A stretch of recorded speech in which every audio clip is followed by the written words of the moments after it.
Hola. El día de hoy vamos a realizar lo que por una costumbre hemos estado llevando a cabo en los dos exámenes anteriores. Nosotros le llamamos un repaso.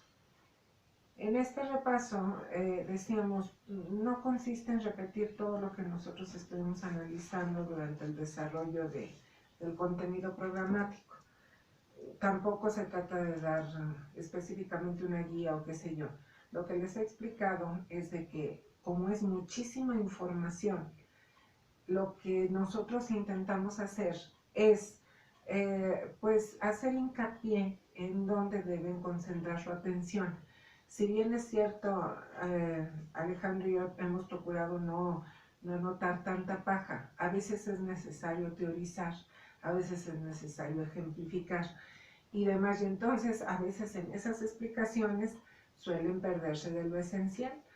Recuerden ustedes de que pueden aplicar técnicas de subrayado y demás. Bueno, pues entonces para este tercer examen parcial nosotros vamos a ver qué es lo que va a comprender y en dónde van a enfatizar su atención.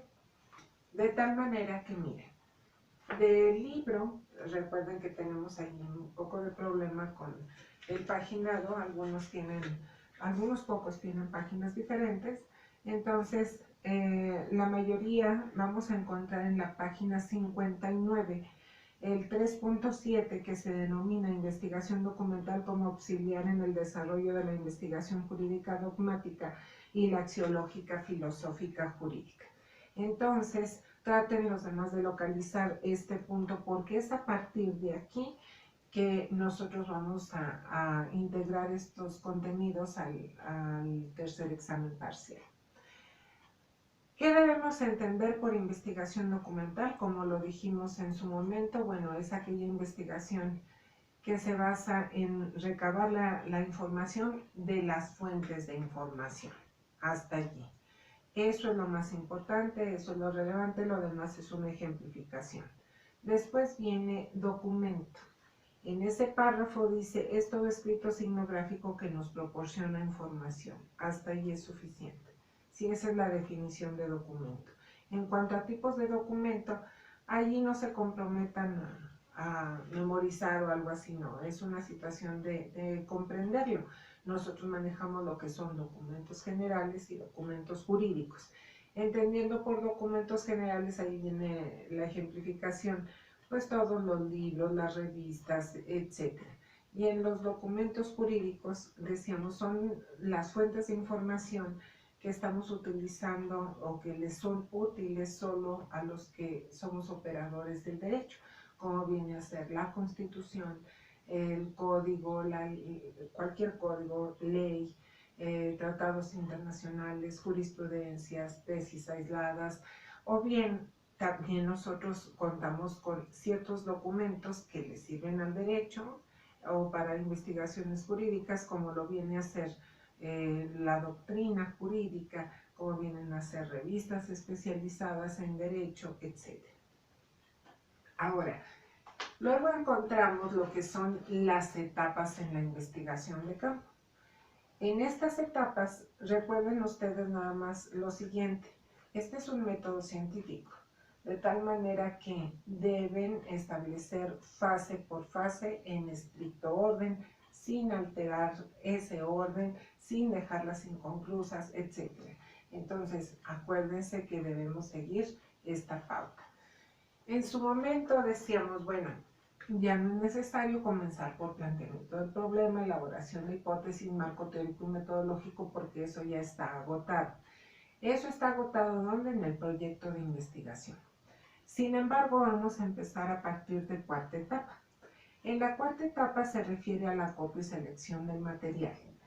En cuanto al acopio de material, allí ustedes tienen ese párrafo y dice, en el caso de que la elección del investigador sea la de realizar una investigación directa o documental, el paso a seguir entonces es la búsqueda de todo tipo de documentos que estén relacionados con el tema. Hasta ahí, ¿sí? Después viene la selección de material. Fíjense que esta parte sí es medular, incluso está bien resaltado. De ese material recopilado ya deja de ser documentos, los que ya elegimos para nuestra investigación. Ahora se van a convertir en fuentes de información. Entonces ese párrafo habrá que estudiar. Viene la quinta etapa, que es el registro de obtención de datos. En esta etapa habrá que resaltar lo que es una ficha. Esto está señalado en el párrafo 2, porque dice el alumno e investigador debe habituarse a procesar la información y hacer un vaciado de la misma en técnicas denominadas fichas. Después viene lo que es la clasificación de las fichas en la investigación documental.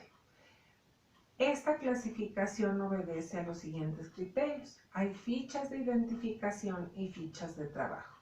Las fichas de identificación son para documentos generales y para documentos jurídicos, y las fichas de trabajo, que son aquellas donde concentramos la información. En la ficha de identificación, pues se le llama precisamente así a donde se plasman los datos generales de la fuente de información. Ese párrafo es el que deben ustedes resaltar, ¿sí? Entonces, esa pequeña ficha de 12 por 8 centímetros es donde solo nosotros vamos a poner los datos generales de la fuente de información. Pero recuerden que dependiendo del tipo de fuente de información son los datos que vamos a poner y deben ir en estricto orden. Después viene un cuadro, que es donde en su momento les pedí que pusieran un asterisco. En este cuadro viene qué tipo de ficha se le hace a qué tipo de fuente de información. Entonces, este es el único cuadro que ustedes van a tener que analizar, ¿sí? Todo lo demás no, porque pertenece a un manual. Y entonces decíamos, los manuales no se evalúan porque los manuales son a estricto detalle. Entonces, el cuadro donde viene la concentración de cada una de las tipologías de documentos y los tipos de ficha que se le hace a cada documento, con eso basta para abarcar este tema. Después nos vamos hasta la página 79.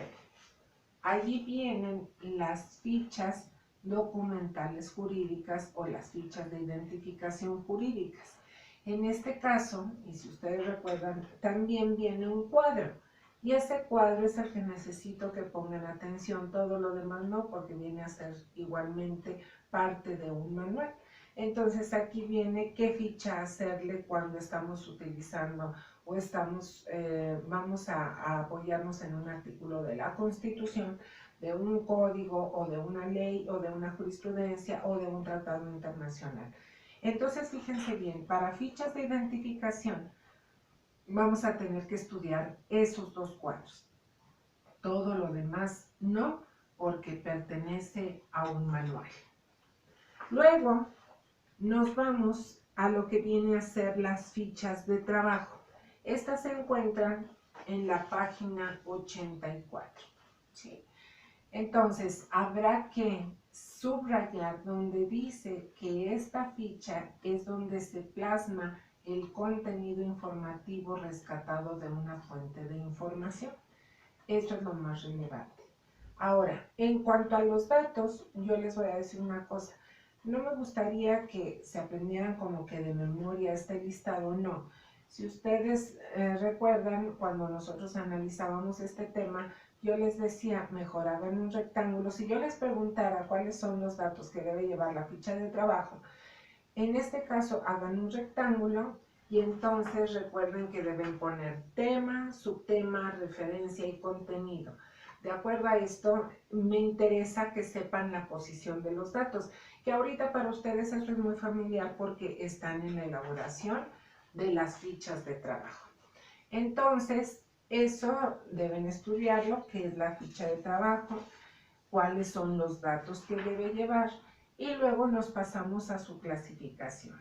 Tenemos 4 tipos de fichas de trabajo: la ficha de cita textual, la ficha de síntesis, la de comentario y la mixta. En el caso de la cita textual, el primer párrafo es donde viene su definición, es aquella donde se transcribe literalmente un texto y va entrecomillado. El formato viene a ser prácticamente lo mismo. Decíamos que solo en la ficha se pueden utilizar las comillas, nada más para diferenciarlo de los otros tipos de ficha. Ya cuando lo pasamos al informe de investigación, esta maravillosa herramienta que es la computadora, ya con eso nosotros podemos resaltarlo de otra forma, llámese con cursivas, con negritas, etcétera, etcétera. De tal manera que nosotros vamos a decir la ficha de cita textual es donde se transcribe pues toda la información derivada de una fuente de información, y va entre comillas. Luego, en la ficha de síntesis habrá que estudiar lo que está en las viñetas. Decíamos, es aquí para donde se plasma una información con pocas palabras, pero cuidando no tergiversar lo que dijo el autor. De lo que se trata es rescatar lo más importante, ¿sí? Para lo que viene a ser la lectura, derivado de la lectura que hicimos en nuestras fuentes de información. Entonces, cuando decimos no tergiversar, lo que dice el autor es que en una ficha de síntesis decíamos no vamos a comentar, allí vamos a sacar lo más importante. En el caso de la ficha de comentario personal, habrá que estudiar qué son aquellas donde se realizan anotaciones interpretativas. O bien, si ustedes quieren decir, son aquellas donde se pone o se coloca la opinión personal, con eso basta. Y la ficha mixta es la que combina dos o más tipos de fichas de trabajo. Con eso tenemos ya resuelto lo de las fichas. Ahora, viene la siguiente etapa. Bueno, viene un tema muy pequeño que es la relación entre ficha, cita y nota. En este pequeño tema no quiero que estudien absolutamente nada porque decíamos, nada más lo tocamos para que ustedes observaran qué tan importante es la elaboración de las fichas. Decíamos, es que nuestro cometido es hacer un informe de investigación, llámese libro, tesis, tesina, etc. En su caso va a ser una tesina. ¿Cómo hacer el informe de la investigación? Bueno, pues con el vaciado de las fichas. Entonces, por eso veíamos este tema de relación entre ficha, cita y nota para que vieran qué se hace con el contenido total de la ficha al momento de pasarlo al informe de investigación. Entonces, eso no será necesario que ustedes lo estudien. Luego, nos vamos a la sexta etapa, que es la organización de las fichas. ¿En qué consiste la organización de las fichas? Bueno, es que aquí tenemos que separar la situación en dos. Si tenemos dos tipos de fichas, las de identificación y las de trabajo, bueno, entonces tenemos dos criterios para poder clasificarlas. Entonces, decíamos, para las fichas de identificación se utiliza lo que es el orden alfabético, atendiendo al apellido paterno del autor. También se puede hacer por materia y por tema, pero yo les pedí que pusieran un asterisco en el primero. Entonces, estudien estos tres criterios y si yo les preguntara cuál es el más recomendable para este trabajo de investigación que ustedes están llevando a cabo, entonces dirán que es el primero, que es por orden alfabético atendiendo al apellido paterno del autor. Después, están los criterios para organizar las fichas de trabajo. Y decíamos, hay dos criterios identificados, por tema y por subtema. Estudiar estos dos criterios, pero acuérdense que pusimos un asterisco en el subtema para decir que este era el más relevante. Luego, de comprobación de las hipótesis no hay que estudiar nada, porque eso ya lo vimos en segunda unidad, sigue los mismos criterios. Y de redacción no hay que estudiar todavía nada, porque la redacción va a ser motivo de la cuarta unidad. Y es una materia pues muy técnica, es también parte de un manual. Bien, nos vamos ahora a la investigación de campo. De la investigación de campo, el primer párrafo es donde viene la definición. Entonces, por favor, ustedes tienen que estudiar esto como definición. Dice, es el trabajo metódicamente realizado para acopiar y recoger el material directo de la información en el lugar mismo donde se presenta el fenómeno. Solo eso, ¿sí? Después nos pasamos a las fases o etapas. Y aquí vamos a seguir exactamente el mismo criterio que para la investigación documental. Estas fases habrá que estudiarlas tal cual porque es un método científico y entonces no puedo cambiar su orden, no puedo quitar algunas de las fases. De tal manera que si yo se las preguntara, tienen que ponerlas todas en ese estricto orden. Ahora, y vamos a hacer exactamente lo mismo que en la investigación documental. Es decir, primera, segunda y tercera etapa, esas no las analizamos porque pues esas ya pertenecen a lo que es el método científico general y lo que venía en el proyecto de investigación. Por lo tanto, en su momento les dije, vamos a empezar a partir de la delimitación del universo nuestro. Fíjense que a partir de aquí sí deben poner mucho cuidado porque es donde sí vamos a eliminar bastante información. En el caso del tema muestreo y tipos de muestreo, por favor se van hasta donde dice población, ¿sí? Y van a estudiar como definición lo que es la población y luego se pasan a la muestra y van a estudiar así como está, porque es una definición, van a estudiar la definición de muestra. Luego se pasan a las características, son explicaciones, ¿sí? Pero hay que estudiarlas las tres, representativa, confiable y precisa. De tal manera que esto no es como definición, es como explicación, pero traten de sí abocarse a lo que significa cada una. Luego, nos vamos al cuadro de los tipos de muestras. Este cuadro, donde vienen muestras probabilísticas, no probabilísticas, no. Este no merece un estudio así muy propiamente dicho, sino que el que merece estudio es el que está en la página 94. Aquí es donde están las muestras probabilísticas. Y para que no estudien todo este rollo, ¿sí? Aquí viene de una manera muy específica.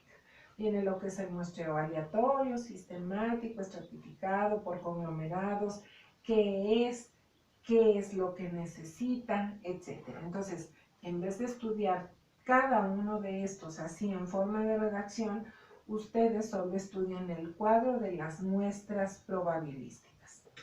Y después se trasladan a la página 95, porque aquí ustedes van a encontrar el otro cuadro, que es el de las muestras no probabilísticas, ¿sí? Entonces, este es el que van a estudiar. Después vienen las técnicas más utilizadas en la investigación de campo. Y luego viene la observación. En el caso de la observación, ustedes no estudian así como propiamente dicha la definición.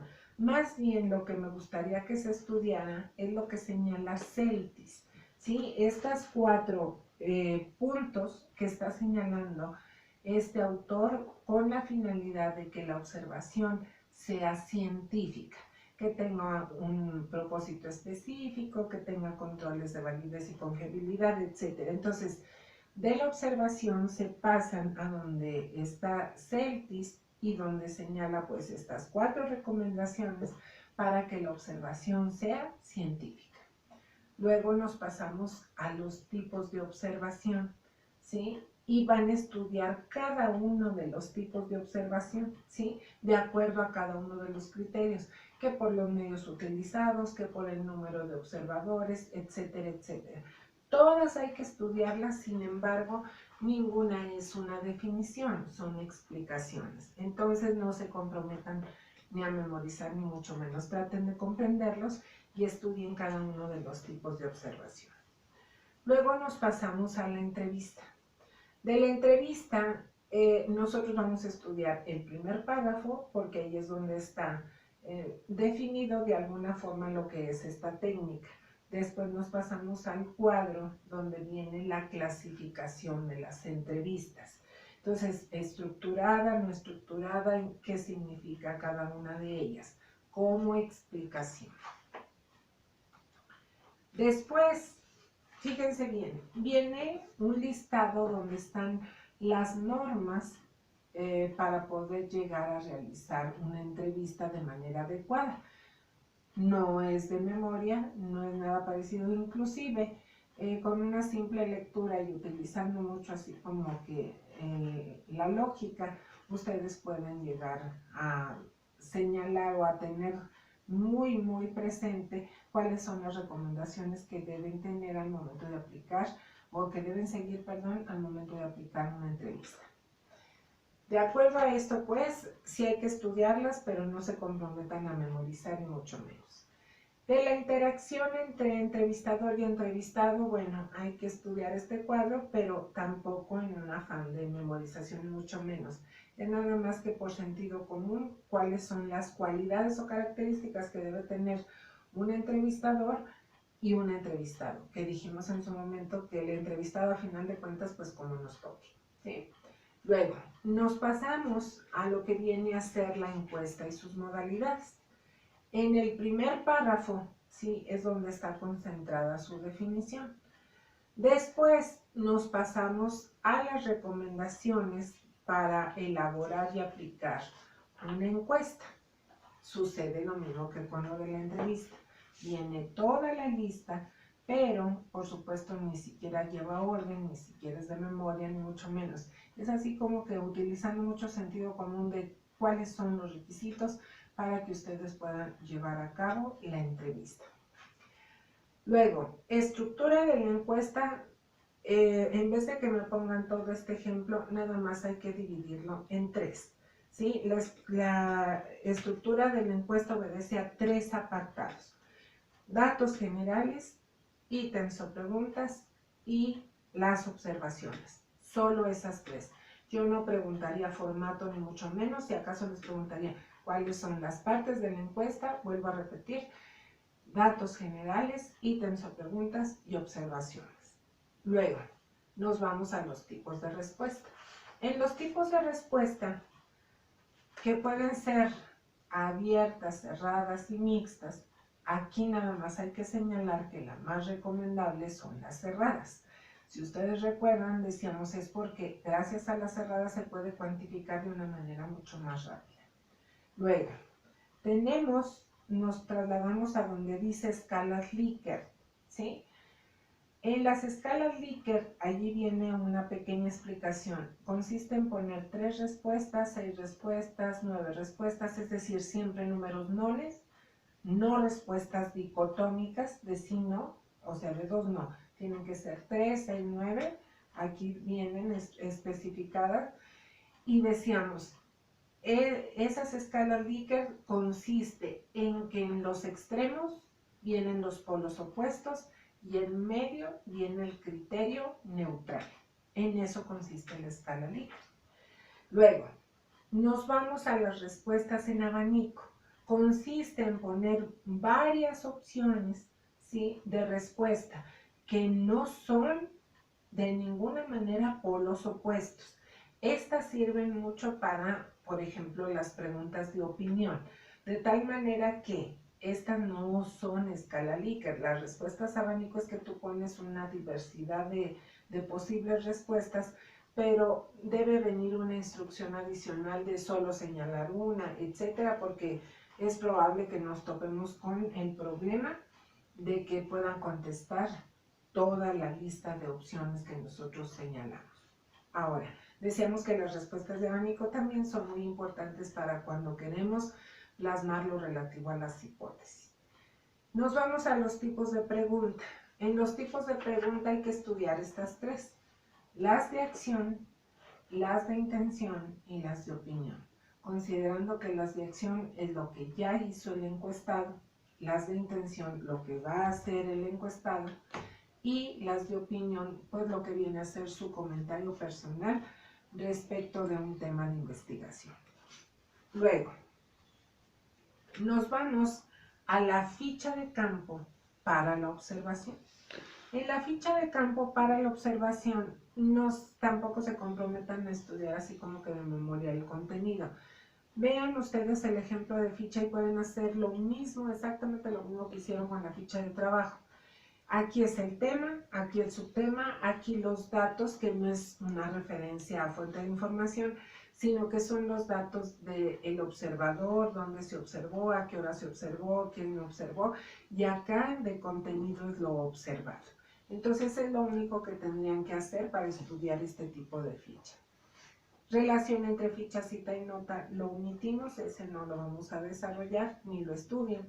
Y en estadísticas, todo este rollo que viene aquí no lo estudian, ¿de acuerdo? Aquí de lo que se trata, o la única pregunta que yo pudiera hacer, como esto nada más lo explicamos en su momento, ni siquiera hicimos ejercicio, ni mucho menos, lo único que les pudiera decir es, ¿cuál es el programa computacional que nos permite procesar los resultados derivados de la aplicación de una encuesta? La respuesta, SPSS. Con eso es más que suficiente y eso es lo único que pudiera yo preguntar al respecto. Al no haber desarrollado dicho tema con mayor amplitud o con ejemplos y demás, entonces es lo único que yo pudiera preguntar. Con eso dábamos por terminado lo de la investigación de campo y nos pasamos a otros tipos de investigación jurídica y el único que yo quiero que estudien es la investigación formativa, no informativa, formativa. ¿Qué es la investigación formativa? Aquella que está formando constantemente al estudioso del derecho, al abogado litigante, etcétera, a cualquier operador del derecho. Y luego viene un tema de enfoques de la investigación jurídica. De estos hay que estudiarlos todos, pero no memorizar absolutamente nada. Tratar de desarrollarlos con sus propias palabras, como explicación, hay que estudiarlos. Y el último tema son los métodos generales aplicables a la investigación jurídica. Estos estudienlos muy bien. No como definición, pero si yo les pregunto o yo les pido que los expliquen, pues sí quisiera que tuvieran claridad al respecto. Entonces, pues hasta aquí el repaso, este pequeño repaso, y prepárense muy bien para su examen. Esta parte del libro, bueno, pues lo vamos a complementar con las tareas y actividades que estamos desarrollando al finalizar cada uno de los videos que comprende una sesión correspondiente. Entonces, estudien mucho, ojalá y les vaya muy bien en el examen. Saludos.